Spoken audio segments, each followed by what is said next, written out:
नमस्कार दोस्तों, आप सभी का स्वागत है। आज की इस वीडियो में हम कक्षा 10वीं के विद्यार्थियों के लिए हिंदी व्याकरण से तत्सम तद्भव लेकर आए हैं। परीक्षा में तत्सम तद्भव से 2 अंक का प्रश्न पूछा जाता है। इस वीडियो में हम तत्सम तद्भव को बहुत ही आसानी से समझेंगे। तो चलिए प्रारंभ करते हैं, ध्यान दीजिएगा। तत्सम तत्सम 2 शब्दों से मिलकर बना है। तत् धन सम। तत् का अर्थ होता है उसके, सम का अर्थ समान, उसके समान।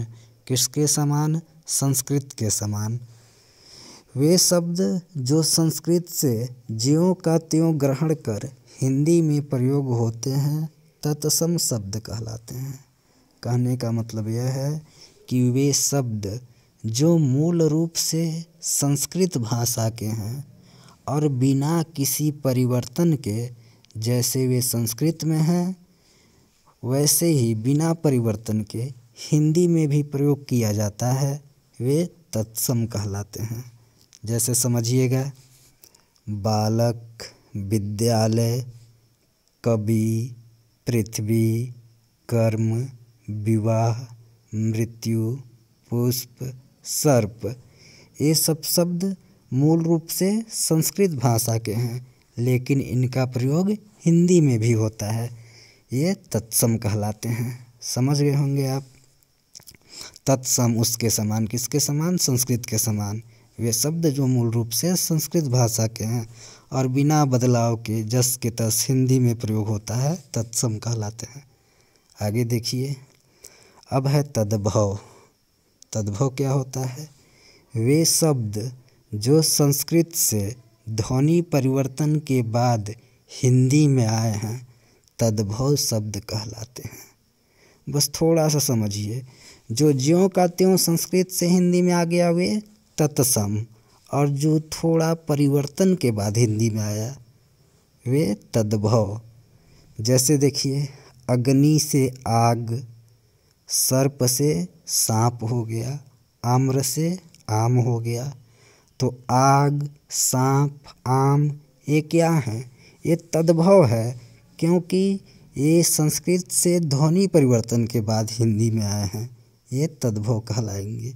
जो 10 का 10 ग्रहण कर लिया गया संस्कृत से वे तत्सम, और जो परिवर्तन के बाद हिंदी में आया वे तद्भव। तो जैसे अग्नि, अग्नि तत्सम है, ये संस्कृत है, तो इसमें परिवर्तन के बाद हिंदी में आग हो गया। सर्प से सांप हो गया, आम्र से आम हो गया। तो क्लियर हो गया होगा। अब यहाँ पे हम आपके लिए परीक्षा से संबंधित महत्वपूर्ण तत्सम लेकर आए हैं।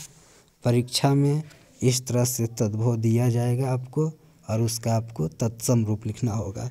तद्भव यानी हिंदी और तत्सम यानी जस का तस संस्कृत। तो आपको तद्भव का तत्सम लिखना होगा संस्कृत रूप। तो देखिए, आम, आम का तत्सम होगा आम्र। तालाब, तालाब का तत्सम होगा तड़ाग। कपूर, कपूर का तत्सम होगा कर्पूर, याद रखिएगा। कुम्हार, कुम्हार का तत्सम होगा कुंभकार।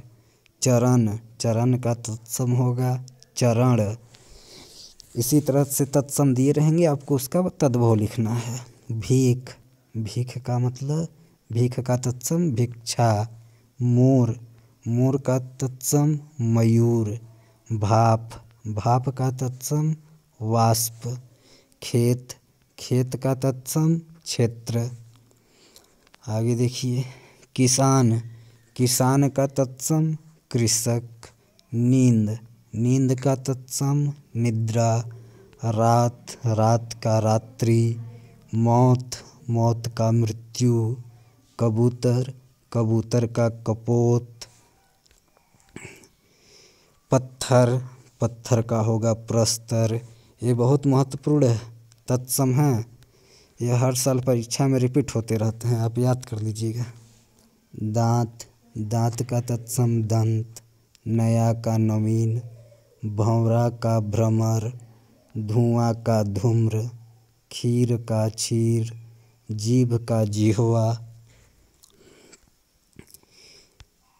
हीय का हृदय, दूध का दुग्ध, लहसुन का लहसुन, मेढक का मंडूक, सिर का शीश, सूरज का सूर्य,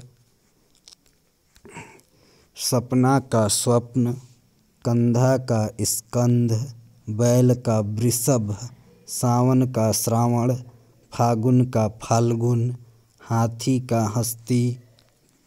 आगे देखिए, कुत्ता, कुत्ता का कुक्कुर, बहरा का बधिर, कोयल का कोकिल, नेह का स्नेह, कीरति का कीर्ति, कीरति का कीर्ति, धर्म का धर्म, धर्म का धर्म,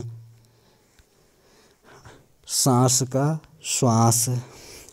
तो दोस्तों वीडियो पसंद आया होगा तो वीडियो को लाइक कर दीजिएगा, साथ ही चैनल को सब्सक्राइब कीजिएगा। बाकी कक्षा 10 के अन्य वीडियो को देखने के लिए चैनल के प्लेलिस्ट को चेक कीजिएगा। धन्यवाद।